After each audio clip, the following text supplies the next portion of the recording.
Are you looking for the book of your dreams? Then look no further than The Sandman by Neil Gaiman. This graphic novel is absolutely amazing, and I understand now why it's considered a classic. Wow.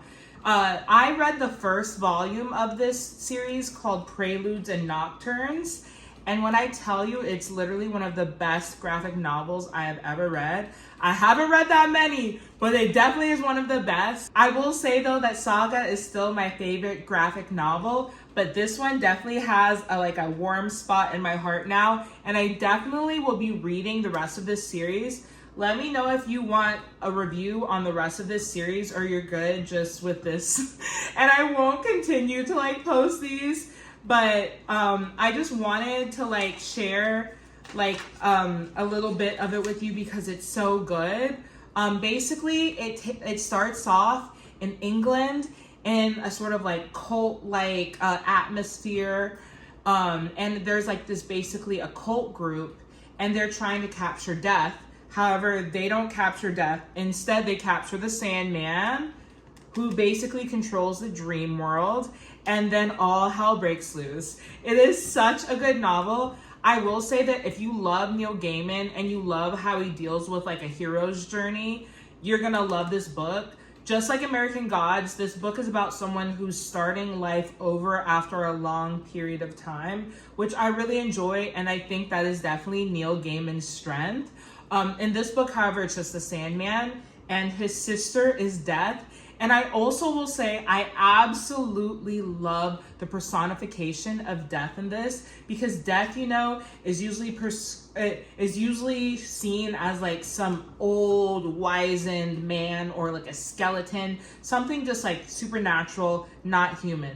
This depiction of Death is so interesting, and let me tell you why. Number one, Death is a woman. Yes, love it. Girl power. Number two, she's a cool goth girl, hipster vibe. You'd want to hang out with Death, which is weird to say, but I kind of like it. And then something really interesting about Death is that Death is also present when you're born. So it's not like she's supposed to be hated. People just do hate her because they're afraid of her. Death is misunderstood. And I love that perspective in a character. I love when I think of something as a villain and it's no, it's not a villain.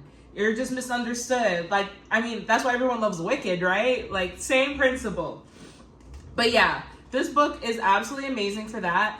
And yeah, again, they don't capture Death. They end up capturing the Sandman. And then obviously the Sandman has to go through all of these trials and tribulations. First he has to figure out a way to escape after being captured. And then he has to retrieve the items that these occult people have taken from him. And it's such an interesting ride that spans across the globe. And I absolutely love it. I give this book a 9 out of 10. It's definitely a must read. It's definitely a classic. And I just want to read a little bit of it to you. Also, the artwork in this is absolutely gorgeous. I don't know if I'm going to be able to give it justice by showing you, but gorgeous. Absolutely amazing. Gorgeous. So good. But yeah, I'm going to read a little bit for you. I'm going to use accents because I'm annoying. Wake up, sir. We're here already. Must have dozed off. Good afternoon, sir. Good. Good afternoon. My name is Hathaway. Dr. John Hathaway. Is Mr. Burgess available? The master is in a study, sir. Please follow me.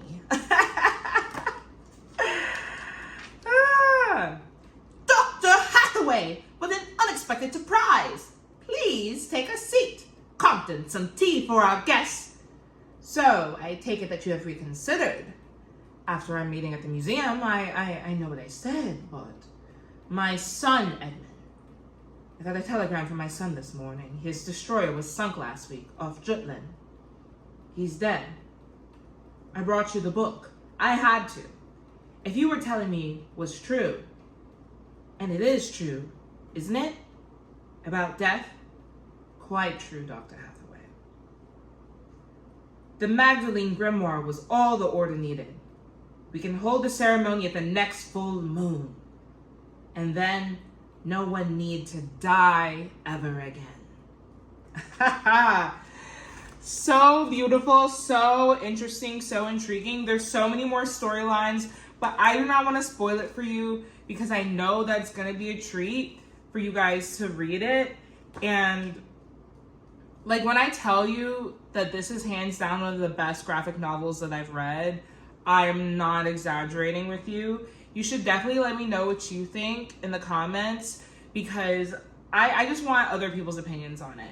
I love the way that the way that hell, death, all of this was portrayed. Hell was really interesting too because the devil, you know, seems pretty powerless. He's like basically overrun by his demons in the book. I think some really interesting themes, you know, are yearning, sleep, obviously, and just like, you know, trying to get the things back that you think matter. In this book, there's a lot of times this protagonist will be going after things that they think that they want, and then it'll turn into something completely different. I will say something also really interesting about this graphic novel is that it takes place in like the DC universe. So you get to go to Gotham and you get to experience like that mess, which honestly is epic. I've never really read like a DC comic. Like I have a few of my friends have written them. And so I've read them, you know, but like I really haven't read one just for the sake of reading one and like understanding like how it chronologically goes. So if you're interested in getting into the DC comic world and understanding comics a little bit better, I also highly recommend Sandman because I think Saga is just like a standalone. It doesn't deal with like another universe, and I think it was really interesting to watch someone develop like this original character, add it to the DC universe, and it thrived there. Like, and you understand the rules of that. Like, I just thought that that was really neat. And I don't know if I'm alone in that, but I thought it was really epic that it was part of the DC universe because I had no idea going into it. I just knew that it was a really hyped up like graphic novel and that, I mean, I'm a huge Neil Gaiman fan. I read basically everything that he makes. And this was like the only thing of his that I hadn't really read. And again, like I give it a 9 out of 10. It's a must read, definitely a classic. I remember like reading the foreword and it like Neil Gaiman was talking about how this was really his first like foray into like graphic novels, and he was like really just starting out still, and he was like sort of stumbling, trying to figure out his voice in this. And it's like, if you're trying to figure out your voice in this, it's proof that Neil Gaiman is literally just one of the greatest writers of our generation. He may be a coward, he may be a weirdo, he may be all of that.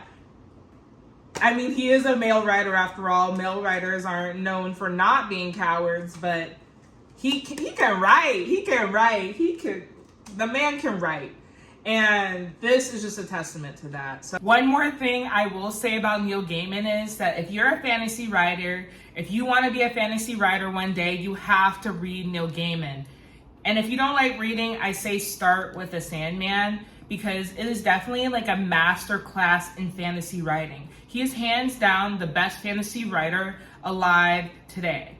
When I tell you he's written like from so many different perspectives, like from Black perspectives, from the Anansi voice, from child perspectives, from Ocean at the End of the Lane, from literally every possible perspective you can think of. And he does it so rich and true and beautiful and interesting and quirky. And you can just tell that he loves humanity and wants the best for humanity and just wants it to shine through in his literature. This man is a genius. Like I said, I know that he's a very controversial figure. Like when it comes to his personal life, when it comes to taking care of his family, all of that. That being said, he's hands down my favorite fantasy writer that is alive. That is alive.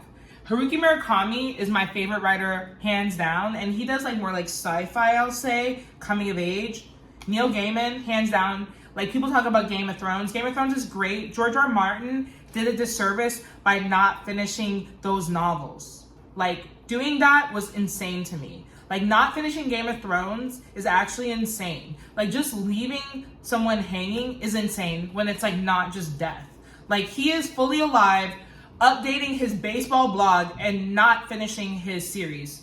Neil Gaiman would never. Neil Gaiman would never.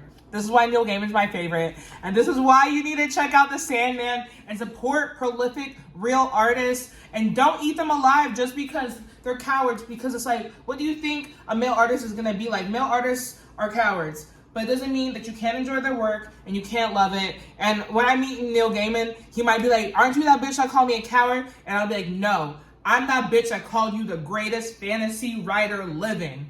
And... And I hope one day I get to meet him and shake his motherfucking hand for this book because it's amazing. And I will say, I did meet Brian K. Vaughan and I did tell him that Why the Last Man and Saga was amazing. So you got to meet your heroes because sometimes they need your support. But yeah, check out this book and let me know what you think in the comments. I love you guys so much. And don't forget to subscribe and like this video. I love you. Bye.